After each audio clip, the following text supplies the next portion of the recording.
نبی 12ویں میں آئے اور اذان 11ویں میں آئی. 11ویں کو بہت سی نسبتیں ہیں لیکن یہ اذان ربیع الاخر میں آئی کیونکہ نماز تو ہجرت سے پہلے آ چکی تھی.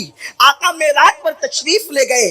تھوڑا سا آج ذرا آپ مجھے سمجھ لیں کیونکہ آج جو ہے وہ تھوڑا سا گلا میرا ساتھ نہیں دے رہا ہے، لیکن میں نے گلے کے بھروسے گفتگو کب کرنی ہے یہ آپ سمجھ، اس لیے کہ گلے کی ضرورت تو اہل فن کو ہوتی ہے. ہم لوگ اہل فن نہیں ہے، اس لیے کہ جس کا دل ٹوٹا ہوتا ہے پھر وہ لئے اور فن کب جانتا ہے. ہمیں تو کمال بے کمالی میں ہے، تو بس میں نے چیخ پکار کر کے یہاں سے نکل جانا ہے.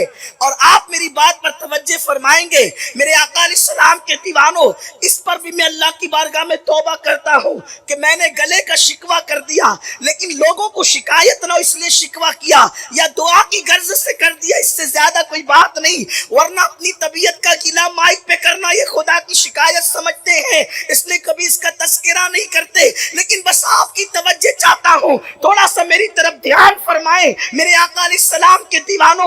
اللہ اکبر. 11ویں شریف میں پہلی ہجری کے اندر اذان آئی. پہلے تو نماز ہجرت سے پہلے آ چکی تھی، ہجرت کے فوراً بعد اذان آئی، لیکن اذان آنے کا انداز بھی بڑا حسین و جمیل ہے. جب نماز کا وقت ہوتا تو صحابہ کرام مسجد میں جمع ہو جاتے یا نماز کی جگہ جمع ہو جاتے. لیکن کبھی ایسا ہوتا، کبھی آنے والے پہلے آتے، کبھی لیٹ آنے والے لیٹ آتے. کوئی آ کر کے دیر تک رکتا تو کام میں خلل ہوتا، کوئی دیر سے آتا تو جماعت چھوٹ جاتی. تو بات یہ ہوئی ایک کام کرتے ہیں کہ نماز کے لیے بلایا جائے. تو میرے آقا علیہ السلام نے یہ تجویز پیش فرمائی، الصلاۃ الجامعہ کا اعلان بلال کر دیں گے، لوگ نماز کے لیے جمع ہو جائیں گے. کچھ دن تک تو یہ سلسلہ چلتا رہا، لیکن پھر یہ ہوا.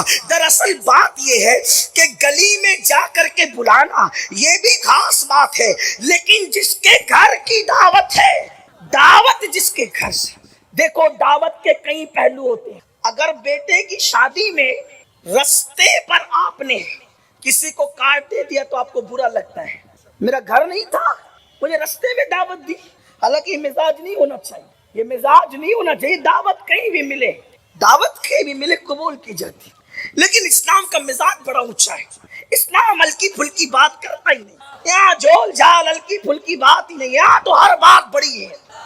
یہاں بڑے مذہب کی ہر بات بڑی ہے، بڑے رب کی ہر بات بڑی ہے، بڑے رسول کی ہر بات بڑی ہے. اتنی بڑی ہے کہ اہل سنت کا امام کہتا ہے کہ فصحا عرب کے بڑے بڑے تیرے آگے یوں ہے دبے لچے، کوئی جانے منہ میں زبان نہیں بلکہ جسم میں جان نہیں. صحابہ کی مشاورت منعقد کی گئی، نماز کے لیے بلانے کو کیا کریں. کسی نے کہا کہ گھنٹی بجائی جائے ناقوس. اللہ کے رسول نے فرمایا یہ گھنٹی بجانا عیسائیوں کا طریقہ ہے، اس لیے اسلام اس کو پسند نہیں کرتا کہ گھنٹی بجاؤ. اس لیے کہ جو وہاں بیان کرنے والے بیٹھے تھے وہ سماج میں رہتے تھے، لوگوں کے درمیان رہتے تھے، اور انسان اپنے تجربات جو لوگوں کو دیکھتا ہے وہی بولتا ہے. اور گھنٹی بجاؤ، حضور نے فرمایا نہیں یہ عیسائیوں سے مشابہت ہوگی. کسی نے کہا آگ جلاؤ، کہ نہیں یہ بھی مجوسیوں سے مشابہت ہوگی. ہر ایک نے اپنی اپنی رائے پیش کی. اللہ کے رسول نے رد فرما دیا. یہاں ایک ذہن ملا مسلمانوں کو کہ عبادت میں بلانے کے طریقے میں بھی کافروں سے تمہاری مشابہت نہیں ہونی چاہیے. یعنی نیک کام کی طرف بلانے میں بھی تمہیں یہود و نصارہ کے طریقے پہ نہیں چلنا. اب اس قوم کی تقدیر پر کتنا ماتم کرے جس مذہب میں نیکی کی طرف بلانے کے لیے یہود و نصارہ کو آئیڈیل بنانے کی اجازت نہیں، اس مذہب کے لوگ گناہوں میں یہود و نصارہ کو آئیڈیل بنا رہے ہیں. تو آقا نے فرمایا کہ ناقوس نہیں بجے گا، ڈھول نہیں پیٹے جائیں گے، آگ نہیں جلائی جائے گی، اور محفل ایسے مقام پر برخاست ہو گئی کہ کسی نتیجے پہ کوئی نہیں پہنچا. اس سے یہاں ہمیں ایک بات اور ملی، کوئی کام کرنے سے پہلے مشورہ کرنا حضور کی سنت ہے. حضور نے مشورہ کیا، مشورہ کامیاب. صحابہ کرام نے مراد مصطفیٰ کے مطابق مشورہ نہ دیا تو محفل ختم ہو. سب اپنے اپنے گھروں کو لوٹ گئے. حضرت عبداللہ ابن زید صبح کو آئے اور عرض کیا یا رسول اللہ میں نے خواب دیکھا کہ ایک بندہ ہے جس کے ہاتھ میں ناقوس ہے، وہ عیسائیوں کا مذہبی طبلہ، وہ ناقوس ہے، اس کے ہاتھ میں گھنٹی ہے. تو میں نے کہا یہ گھنٹی تو بیچے گا؟ تو اس نے کہا اس گھنٹی کو لے کے تو کرے گا کیا؟ تو اب میں نے کہا کہ ہم لوگ جو ہے وہ نماز سے پہلے اس کو بجایا کریں گے تو لوگ مسجد میں آ جایا کریں گے. تو اس نے کہا کہ یہ گھنٹی کوئی کام نہیں آئے گی، میں تجھے بتاتا ہوں اذان سے پہلے کرنا کیا ہے.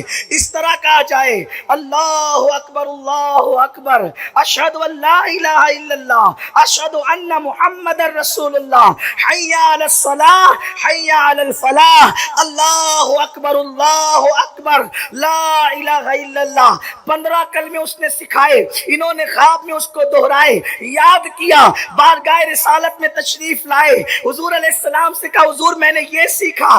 آقا نے کہا بلال کی آواز تم سے اونچی ہے، جا کر کے بلال کو سکھا دو اور بلال سے کہنا کہ وہ اذان پڑھے. ادھر بلال نے شروع کیا اللہ اکبر اشہد ان لا الہ الا اللہ. فاروق اعظم میرے نبی کے جانشین دوڑے دوڑے آئے، کہا اللہ کی عزت کی قسم جس نے آپ کو نبی بنا کر بھیجا ہے یہ کلمات کس نے بتائے؟ کیونکہ میں نے خواب میں انہی کلمات کو سیکھ کر کے آیا ہوں. آقا نے فرمایا خدا کی عزت کی قسم عبداللہ ابن زید کو خواب ہوا، تمہیں ہوا اور لوگوں کو بھی ہوا، لیکن اور آپ سورہ مزمل پڑھنے کے عادی بنے، جادو سے بچیں گے، سحر سے بچیں گے، بلاؤں سے بچیں گے، یہ ہے. پھر بھوکمری سے بچنا ہے، فاقہ کشی اور غربت سے یعنی مالدار بننا ہے. سوتے ٹائم سورہ واقعہ کی تلاوت کر. سورہ واقعہ مالدار بنانے والی سورت ہے. ایک مرتبہ حضرت سیدنا عبداللہ ابن مسعود رضی اللہ تعالیٰ آپ کے وصال کا وقت قریب تھا. حضرت سیدنا عثمان غنی آپ کے گھر گئے اور جانے کے بعد کہنے لگے بھائی عبداللہ آپ کی بڑی دینی خدمات ہے، اب ایسا لگتا ہے کہ تم دنیا میں زیادہ دن تک نہیں رہو گے اور تمہاری بیٹیاں ہیں اور آپ مجھے وصیت کر دیں کہ میں آپ کی بیٹیوں کے لیے کیا خدمت کر سکتا ہوں. حضرت عبداللہ ابن مسعود اٹھ کر بیٹھ گئے، کہنے لگے عثمان میرے بھائی یاد رکھو میری بیٹیاں کبھی بھوکی نہیں رہے گی، میری بیٹیاں کبھی فاقے سے نہیں رہے گی، میری بیٹیوں کو کبھی مال کی تنگی نہیں ہوگی، آپ پیسوں کی بات نہ کریں. حضرت عثمان غنی نے کہا کیوں عبداللہ، ہم تو یہ سمجھ رہے تھے کہ تمہارے پاس مال نہیں ہے، اتنے یقین سے جو بات کہہ رہے ہو ایسا لگتا ہے کہ شاید تم نے بیٹیوں کے لیے بہت مال اکٹھا کر رکھا ہے. عبداللہ بن مسعود کہتے ہیں نہیں، بیٹیوں کے لیے مال اکٹھا نہیں کیا ہے، مجھے اپنے نبی کے فرمان پہ بھروسہ ہے. اللہ کے رسول علیہ السلام نے فرمایا کہ جو سونے سے پہلے سورہ واقعہ کی تلاوت کر لے گا اس کے گھر میں کبھی فاقہ کشی نہیں ہو سکتی. میں نے میری بیٹیوں کو سورہ واقعہ کی تلاوت کرنے کا عادی بنا دیا ہے، جب تک وہ سورہ واقعہ پڑھتی رہے گی انشاءاللہ کبھی ان کو فاقہ کشی کی نوبت نہیں آئے گی. یہ صحابہ کا یقین تھا. بہت ساری بچیوں کو رشتے نہیں آتے، سورہ یاسین پڑھے، عصر کے بعد پڑھے، ان کو اچھے رشتے آئیں گے. قرآن میں سب ہے لیکن قرآن پڑھنا نہیں چاہتے، تعویذ لینا چاہتے ہیں، تعویذ لینا چاہتے ہیں، وظیفے پڑھنا چاہتے ہیں. قرآن سے بڑھ کر کون سا وظیفہ ہے وہ بتائیں نا آپ، قرآن سے بڑھ کر کون سا وظیفہ ہے؟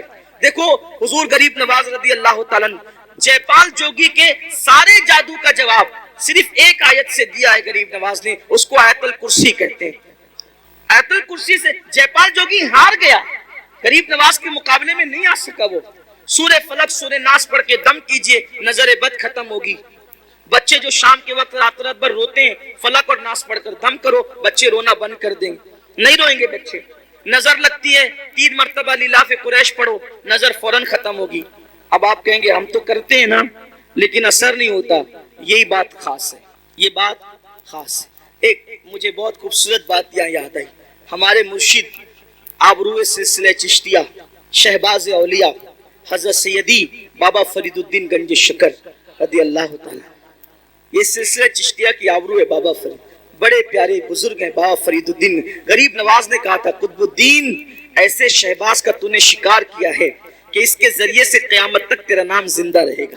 بابا فرید کے پاس ایک عورت آئی اور آ کر کہتی سرکار میری بیٹی کی شادی ہے، پیسوں کا انتظام نہیں، سرکار انتظام کر دیں. اب وہ اللہ والے لوگ، اور بابا فرید جیسا اللہ والا. بابا فرید جب پاک پٹن میں رہنے گئے تھے شروع میں تو ایک درخت کے نیچے قیام تھا اور جو کپڑوں کی پوٹلیاں اور جو سامان کی گٹریاں تھی نا وہ رکھنے کو جگہ نہیں تھی. پنجاب کے لوگ یعنی پاک پٹن کے لوگ بہت ستاتے تھے، رہنے نہیں دیتے تھے. تو سامان کہاں رکھیں اپنا؟ تھا تو تھوڑا ہی سامان، جگہ تو چاہیے، تو درخت پہ لٹکا کر رکھتے تھے سامان۔ اب جس کا خود کا چھت نہ ہو اس کے پاس آئیے کیا کہنے، میری بیٹی کی شادی نہیں ہے، شادی ہے، پیسے کا انتظام ہے۔ اب بابا فرید، او بابا فرید، فرید مطلب فرید، یہ ان کا نام نہیں فرید، ان کا نام ہے مسعود، اور ان کا لقب ہے فرید۔ فرید کا مطلب ہوتا ہے یکتا، یکتا، بے ہمتا، کوئی ہمسر نہیں، کوئی ثانی نہیں ان کے دور میں، وہ تھے فرید الدین۔ بڑھیا آئی، آنے کے بعد کہا پیسوں کا انتظام نہیں۔ سرکار بابا فرید نے کہا ایک کام کر مائی، وہ سامنے جو ڈھیلا پڑا ہے نا مٹی کا، وہ ڈھیلا میرے پاس لا۔ تو ڈھیلا لائی، فرمایا پکڑ اس کو۔ اس نے ڈھیلا پکڑا، بابا فرید نے سورہ فاتحہ پڑھی 3 بار۔ کتنی بار؟ کون سی سورت؟ سورہ فاتحہ کا مطلب زور سے بولیے، الحمدللہ ہی سب کو یاد ہے نا؟ سورہ فاتحہ 3 بار پڑھی، دم کیا، فرمایا اس کو ڈھانک لے اور گھر جا کے کھولنا۔ ڈھانک لیا، گھر جا کر کھولا تو وہ سونا بن گئی۔ مٹی کیا بن گئی؟ سونا بن گئی۔ اب وہ شادی بھول گئی، انسان تو لالچی ہوتا ہے۔ بابا صاحب نے کتنا آسان طریقہ بتایا مٹی کو سونا بنانے کا۔ اس نے شادی بھول گئی، بولا یار ایک ڈھیلے پہ اگر پڑھنا ہی ہے سورہ فاتحہ تو پھر ایک ڈھیلے پہ کیا پڑھنا؟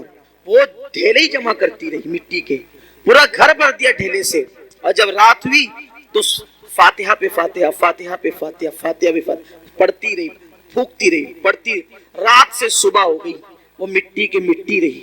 اس نے کہا بابا صاحب نے تو میرے سامنے یہی پڑھا تھا، اس کے سوا کچھ نہیں پڑھا تھا، اور سونا بنا دیا، اور میں رات بھر پڑھی، غصے میں صبح آئی، کہا سرکار کیا بات ہے یہ؟ فرمایا مائی کیا ہوا، تیرا مسئلہ تو حل ہو گیا، ناراض کیوں ہے؟ کہا کہ آپ نے سورہ فاتحہ پڑھا تو مٹی سونا بن گئی، میں پوری رات، آپ نے صرف 3 بار پڑھا تھا، میں پوری رات پڑھ پڑھ کے پھونکتی رہی، وہ مٹی کی مٹی رہی۔ اور صحیح بتانا آپ نے فاتحہ کے سوا کچھ پڑھا تھا؟ کہا نہیں فاتحہ ہی پڑھا تھا، کچھ نہیں پڑھا تھا۔ تو کہا کہ آپ پڑھتے تو سونا، ہم پڑھتے ہیں مٹی۔ بابا صاحب نے مسکرا کے کہا او مائی فرید جیسی زبان تو لا، فرید جیسی زبان تو لا۔ کسی کو ٹائیفائڈ ہوتا ہے، ٹائیفائڈ کا مزہ، چائے پیتا ہے تو کیسی لگتی ہے؟ کڑوی۔ کیسی لگتی ہے؟ بولو چائے کڑوی ہے کہ زبان کڑوی ہے؟ کیا کڑوی؟ آدمی کہتا ہے چائے کڑوی ہے، آدمی کیا کہتا ہے؟ چائے کڑوی نہیں ہے، اگر چائے کڑوی ہوتی تو سب کو کڑوی لگتی، تیری زبان کڑوی ہو گئی ہے۔ کیوں؟ کیونکہ تجھے بیماری ہے، بیماری کی وجہ سے تجھے چائے کڑوی لگ رہی ہے۔ ایسے ہی جیسے ٹائیفائڈ والوں کو چائے کڑوی لگتی ہے، ویسے ہمیں گناہوں کا ٹائیفائڈ ہو گیا ہے۔ جس دن یہ گناہوں کا ٹائیفائڈ ختم ہو جائے گا، ہم بھی سورہ فاتحہ پڑھیں گے اور مٹی سونا بنتی چلی جائے گی۔ لیکن کوئی بیماری کے یہ گناہوں کے ٹائیفائڈ سے نکلے تو صحیح۔ دیکھو جو لوگ قرآن پڑھتے ہیں، قرآن ان کے چراغ بھی لوگ نہیں بجھا سکتے۔ میں نے بار بار اپنی قوم سے کہا کہ لوگ حیران ہیں، کرونا وائرس، کرونا وائرس، ایک بھوت سوار ہو گیا کرونا وائرس کا، کرونا وائرس، پھر یہ وائرس اور وہ وائرس، سارے وائرس، یہ وائرس میں پریشان ہے۔ ارے نادان، سوچ تو صحیح، کوئی بستی سے نکال دے گا، کوئی یہ کر دے گا، کوئی مار ڈالے گا، کوئی قتل کر دے گا، کوئی لوٹ لے گا، کوئی یہ کرے گا، وہ یار کوئی کچھ نہیں کرے گا۔ اللہ کی کتاب پکڑو، اللہ کی کتاب پکڑو، تمہارے جلائے ہوئے چراغ بھی کوئی بجھا نہیں سکتا۔ آپ کو مٹانا آسان نہیں ہے، قرآن پکڑ کر دیکھو۔ کیا وہ مشہور سا واقعہ میرے مرشد سیدی شمس الدین ترک پانی پتی کا نہیں سنا کہ سرکار صابر کلیر نے کہا تھا بابا شمس جب تجھ سے کرامت کا ظہور ہو سمجھ جانا میرا انتقال ہو گیا، اور آ جانا پھر سیدھے کلیر اور پھر میرا انتقال ہو چکا ہوگا، لیکن مجھے ہاتھ نہیں لگانا۔ شمس الدین ترک پانی پتی گئے، دن بھر فوج میں کام کرتے تھے، رات کو قرآن پڑھتے تھے۔ بادشاہ حملے پہ حملے کر رہا تھا، ناکام ہو رہا تھا۔ ایک دن بادشاہ نے رات کے وقت ہاتھ اٹھا کے دعا کی، مولا کامیابی نہیں ملتی، ارشاد ہوتا ہے طوفان آئے گا اور جس کا چراغ طوفان میں بھی جل رہا ہوگا۔ یہ تو آپ نے بار بار سنا، اس کا اینڈ سن لے آپ، آج خاص اس کا اینڈ سن لے، شاید اس کا اینڈ آپ نے نہیں سنا ہوگا اب تک، کم سے کم مجھ سے تو نہیں سنا ہوگا، اس کا اینڈ سن لے آپ۔ بادشاہ سے کہا طوفان آئے گا، چراغ نہیں بجھے گا۔ بادشاہ طوفان کا انتظار کرنے لگا، طوفان آیا، بادشاہ باہر نکلا تو خیمے سب کے اڑ گئے تھے، دیکھا کہ ایک چراغ جل رہا ہے اور وہاں بیٹھ کر قرآن پڑھنے والا قرآن پڑھ رہا ہے۔ بابا شمدین کیا کر رہے تھے؟ قرآن پڑھ رہے. وہاں گئے, پیر پکڑ لیے, سرکار آپ دعا کر دے کہ فتح ہو جائے. فرمایا تو کسی غلط جگہ آ گیا, یہاں کیا ہے؟ تو کہا کہ حضور مجھے بتایا گیا خواب میں کہ جو صاحب کرامت ہوگا اسی کی دعا قبول ہوگی. کہا کہ صاحب کرامت بہت لوگ ہیں, میں تھوڑی. تو کہا کہ توجہ تو کریں, اس سے بڑی کرامت کیا ہوگی کہ لوگوں کے خیمے اڑ گئے اور آپ کا چراغ بھی نہیں بجھتا. یہ چراغ جل رہا ہے. وہ چراغ کیوں جل رہا تھا؟ حضرت شمس کا چراغ کیوں جل رہا تھا؟ چراغ اس لیے جل رہا تھا کہ وہ چراغ کی روشنی میں قرآن پڑھ رہے تھے. چراغ کی, یہاں تو لائٹ کی روشنی میں بھی قرآن نہیں پڑھتے, وہ لوگ چراغ کی روشنی میں قرآن پڑھتے. تو میری گزارش ہے قرآن کو عام کیا جائے, قرآن کو عام کریں, قرآن پڑھیں, قرآن پڑھائیں. اللہ تعالی ہم سب کو قرآن پڑھنے کی توفیق عطا فرمائے. اور آج کی اس مبارک محفل میں عہد کر لیں کہ اپنے گھر کے ایک ایک بچے کو توجہ میں ہی طرف کر لیں. بس اب اختتام ہو گیا. یہ جج حضرات تشریف لے آئے ہیں. جب جج آ جاتے ہیں تو پھر اپنی ضرورت نہیں رہتی, اور یہ لوگ مجھے بٹھاتے اس لیے کہ جب تک جج نہیں آئے تب تک بیٹھے. یہ کوئی تقریر سننے کے لیے تھوڑی بٹھایا. یہ تقریر کہا کہ جج آئے تب تک بولیے نا. تو جزاک اللہ, بڑی نوازش. اللہ آپ لوگ کو محبت و سلامت رکھے. اصل زندگی ہنس بول کے گزارنے کا ہی نام ہے. ہاں, غصے گرمی والے لوگ چڑچڑے ہو سکتے ہیں, متقی نہیں ہو سکتے. حضور سب سے بڑے متقی تھے لیکن سب سے زیادہ مسکراتے تھے. مسکراتے رہیے, مسکراتے رکھیے. جس کی تسکین سے, میرے امام نے کہا, جس کی تسکین سے روتے ہوئے ہنس پڑے اس تبسم کی عادت پہ لا. میری گزارش ہے سنی دعوت اسلامی جیسی تحریک آپ کے یہاں اللہ کے کرم سے موجود ہے, ہمارے یہاں موجود ہے. اپنے گھر کے ایک ایک بچے کو عالم دین حافظ قرآن بنائیے, اللہ کے لیے بنائیے. آپ کا گھر محفوظ ہو جائے گا. اگر آپ کا بچہ حافظ قرآن بن گیا نا, حافظ قرآن, تو وہ اپنے گھر کے خاندان کے 700 لوگوں کے, ایسے 700 لوگوں کی بخشش کرائے گا جن پر جہنم کا عذاب لازم ہو چکا. یعنی جن کے لیے فیصلہ ہو گیا کہ یہ جہنم میں جائے گا, وہ حافظ قرآن اللہ سے کہے گا مولا میں حافظ تھا نا, یہ میرے خاندان کا آدمی, اس کو بخش دے. اللہ کہے گا جا تیری وجہ سے بخش دے. 700 لوگ, وہ اتنوں کو لے جائے گا تو اس حافظ کا مرتبہ کیا ہوگا, اور اس کے ماں باپ کا مرتبہ کیا ہوگا. سبحان اللہ, کیا مرتبہ ہوگا اس کے ماں باپ کے سر پر ایسا نورانی تاج رکھا جائے گا کہ اس کی روشنی سے پورا میدان محشر منور ہو جائے گا. اور اتنا آسان ہے بھائی, کتنا آسان ہے. میں یہ نہیں کہہ رہا ہوں آپ کو اسکول سے ہٹا لو, نہیں, اسکول پڑھتے ہوئے حافظ. یہاں جتنے بچے اسکول پڑھتے ہوئے حفظ کر رہے ہیں ذرا کھڑے ہو جاؤ. تو یہ سب بچے اسکول پڑھ کے حفظ کر رہے ہیں, اور اس میں سے 6 بچے اس سال حافظ قرآن میں. کتنے؟ 5 بچے. معاف, جامعہ پہ 6 تھے, یہاں 5. کہ وہ کون بچے؟ 5 بچے. آپ بیٹھ جاؤ. وہ 5 کون ہیں جو اس سال حافظ ہوئے یہاں سے؟ یہ 5 بچے. بیٹا تم کیا پڑھ رہے ہو ابھی؟ 10ویں پڑھ رہے ہیں. کیا نام بیٹے؟ عقیل احمد. تم کیا پڑھ رہے ہو بیٹا؟ کالج میں کیا کر رہے ہو؟ یہ CA بن رہے ہیں اور حافظ قرآن ہو چکے ہیں. تم کیا کر رہے ہو بیٹا؟ اسکول پڑھ چکے. کون سی, کہاں تک پڑھے ہو؟ 10ویں تک پڑھ کر انہوں نے قرآن حفظ کیا. تم بیٹا؟ یہ 11ویں 8ویں. ہمارے ساتھی ہیں, پرانے ساتھی عبدالرشید بھائی, یہ ان کا بیٹا ہے محمد رضوان. ہاں, میں بھی سوچ رہا تھا وہاں بیٹھے بیٹھے, یہ آخری میں انہوں نے پڑھا نا, پورا حفظ ہو گیا ان کا مکمل. میں نے سوچا اس کے باپ کا نکاح میں نے پڑھایا تھا, اب یہ اتنا بڑا ہو گیا کہ اس کا نکاح پڑھانے کا وقت آ. اللہ تعالیٰ نے مجھے بھی کتنی عمر عطا فرمائی, اس کے باپ کا نکاح بھی پڑھاؤ, اس کا ہی پڑھاؤں گا انشاءاللہ, اس کے بیٹے کا بھی پڑھاؤں گا. کیا نام ہے بیٹا تم کیا کر رہے ہو؟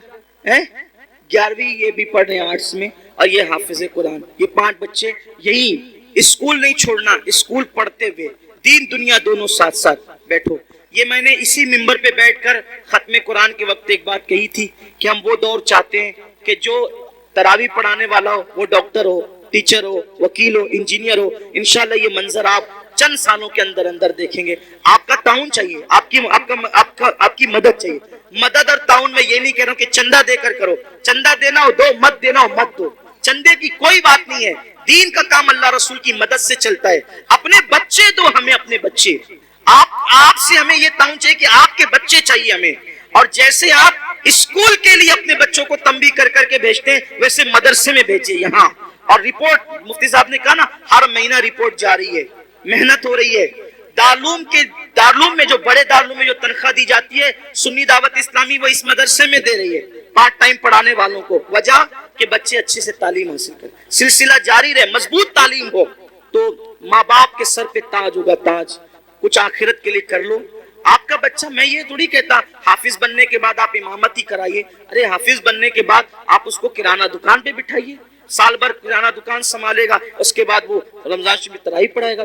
اورنگزیب سال بھر حکومت سنبھالتے تھے اور رمضان شریف میں دلی کی جامع مسجد میں تراویح پڑھاتے تھے.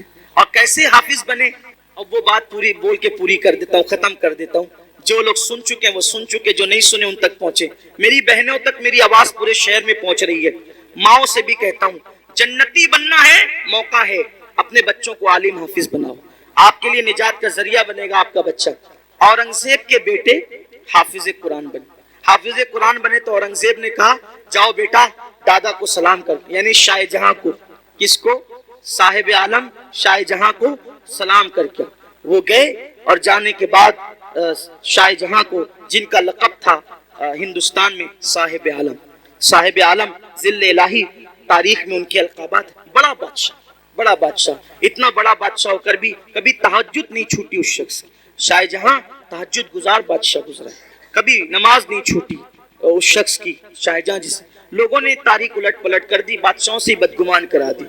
تو حضرت صاحب عالم شاہ جہاں سے کہا کہ جاؤ دادا کو سلام کر کے آؤ. شاہ جہاں کو سلام کر کے. یہ بیٹھے تھے قلعے میں, بچے آئے, دادا جان السلام علیکم. ہاں بیٹا سلام, عید ہے آج. نہیں دادا عید نہیں ہے, لیکن عید سے بڑا دن ہے. کہا کیا عید سے بڑا دن؟ تو کہا کہ آج ہم دونوں بھائیوں کا قرآن ختم ہو گیا, ہم نے حفظ کر لیا. کہا چلو بھاگو یہاں سے. اور دادا جی حفظ کیا نا؟ کہا ہاں اسی لیے بھگا رہا ہوں. کہا کیوں؟ اس میں تو بیٹا تیرے باپ کا فائدہ ہے, ہمارا کیا فائدہ ہے؟ تیرے باپ کے سر پہ جنت کا تاج سجے گا نا. ارے اس دن مجھے خوشی ہوتی کہ میرا بیٹا بھی حافظ قرآن ہوتا. بچے گئے, ابا دادا ایسا ایسا کہہ رہے تھے. کہا بیٹا تیرے دادا کو جا کے کہہ دے کہ بابا کے سر پہ بھی انشاءاللہ تاج ہوگا, میں بھی آج سے حافظ قرآن بنوں گا. اور حکومت سنبھالتے ہوئے صرف 6 مہینے میں اورنگزیب نے قرآن شریف یاد کر لیا.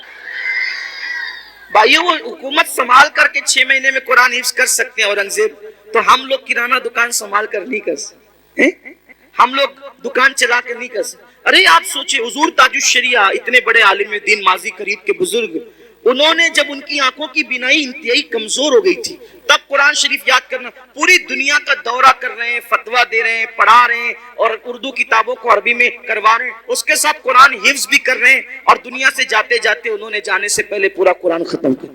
آدمی کرنا چاہے تو کر سکتا ہے. میں بہت مصروف ہوں, ارے کیا مصروف, پورا دن تو ادھر ادھر بیٹھ کر کے جو ہے وہ